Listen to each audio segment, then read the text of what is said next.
I'm at Cabo in Goa, right up on the sea, and with me is the all-new Vitara Brezza. Now, not only does it get an all-new face and a different design up front, it also gets this, the K series, a 105 horsepower petrol engine. Out goes the diesel, in comes the petrol. How good is it? Does that extra power make a difference? Does it drive differently? I'm going to get right into the driver's seat.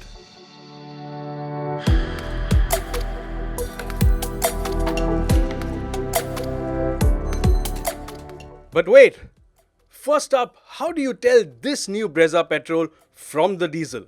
Where is it different? Well, let's start with the nose, where the headlight unit gets a chrome bracket for the individual lighting elements, upturned LED horns, and Maruti designers have used a thick chrome bar on the grille that connects the two headlights. The fog-like enclosures are much larger and look like mini inlets, and there's a tougher looking new bull bar. Must say, I think it works well. Not much has changed at the rear, but the new LED surrounds on the taillights work well too. Now let's get going. Well, first up, what's clear is that the ride is more comfortable.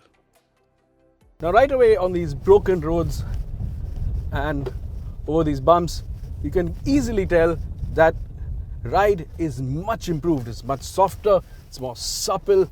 There's no hard edge like there was earlier, and even when you go over some seriously big stuff like these bumps, it doesn't even thud through. So a lot of comfort and a much more supple ride.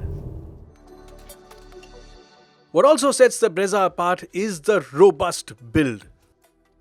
And that's the other thing about this car. It's always had a tough suspension. It's always been pretty robust. And it feels like you can chuck this car into just about any ditch or hole and not have to worry about it. And that's fabulous. Also different on this Brezza is the steering setup. It's much lighter, it's much easier to twirl, there's less weight, and that makes it more practical for everyday use. The downside of that, however, is that it isn't very nice in corners. It's quite vague, there isn't too much feel, and probably because the heavy weight of the diesel has come off the front wheels, there's much less road feel. The petrol engine, however, is quite refined. Now, because this is a naturally aspirated engine, the bottom end is nice and smooth, progression is good, and it does pull pretty cleanly. What you do miss, however, is that spike of power around 2,000 or 3,000 RPM.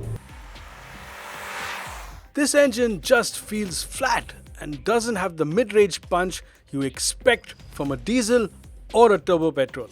Spin the engine faster and things, however, improve.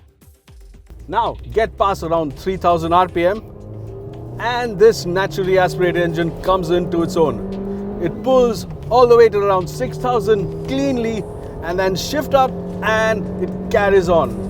And then performance is pretty strong. It's reasonably quick, 0 to 100 coming up in 11.8 seconds, and that even compares well with the Venue turbo petrol. And what's also nice is this clutch and gearbox combo. It's nice and light, the clutch, it engages easily and doesn't pop, and the gearbox is absolutely beautiful, light, direct, and an absolute joy to use. It almost makes you want to forget the automatic. The automatic. That's next.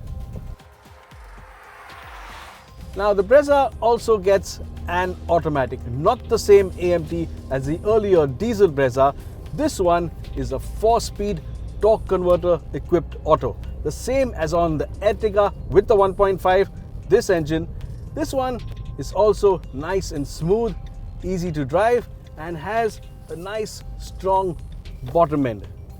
That torque converter gives this engine a nice torque fill at the bottom and gives it some muscle.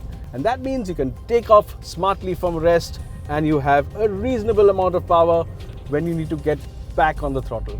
Get to an open road, however, and because it has only 4 speeds, there is a bit of stretch and strain and the gap between the ratios is so large that you feel you've sometimes fallen out of the power band. Acceleration isn't as strong as the manual. It takes 13.4 seconds from 0 to 100. No real changes on the inside, however. Yes, you do get this new Smart Play here, the new interface from Maruti, and you also get a small number of differences because it's the automatic and it's a mild hybrid. Little things like this tiny display here where it shows the engine, the electric motor and the battery to tell you about how the hybrid system is functioning. And there's a start-stop button here on the left, as well as these automatically folding mirrors. But apart from that, the interiors are just the same, a bit too plasticky and grey. The rear seat, however, is still a nice place to be. Now, one big strength the Brezza has is that it's nice and wide and comfortable in the back. Bit of theatre seating here, you sit at a good height above the front seats so you can look out. There's enough headroom and shoulder room. The seat is pretty good also and a decent amount of legroom. There's no vent here for the back seat passengers and no charging points. But if you want to be chauffeur driven, this probably is one of the best cars in its class to do it in. The Brezza Petrol isn't the best equipped SUV in its class. Still, top ZXi and ZXi Plus versions get kit like auto headlights, rain sensing wipers, LED headlights, etc.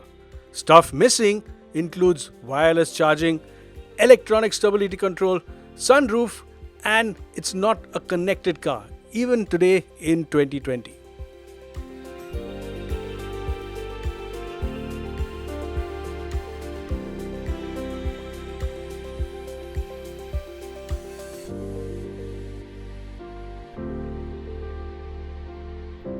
Cosmetic changes on the outside have no doubt refreshed the Brezza, which now looks distinctive and different from the earlier one. The talking point, of course, is the switch to petrol, the biggest benefit of which is smooth running and refinement. But that's what you expect. Performance with 105 horsepower on tap is also marginally stronger, especially at high engine speeds. But what you do miss a lot is that mid-range punch that both a turbo diesel and even a turbo petrol would deliver. In truth, though the engine is the largest in its class, performance isn't exactly scintillating. On the flip side, the disadvantage of all that extra engine displacement is that the Brezza loses its small car tax benefit. Which is why, with prices ranging from 7.4 lakhs to 11.4 lakhs, it isn't as competitively priced as its rivals. And that apart, it isn't as well equipped either. Even the cabin is barely changed. Still, Maruti has played to the Brezza's strengths of practicality, ease of use and overall dependability. And that's what Maruti will be banking on to keep its share of SUV buyers.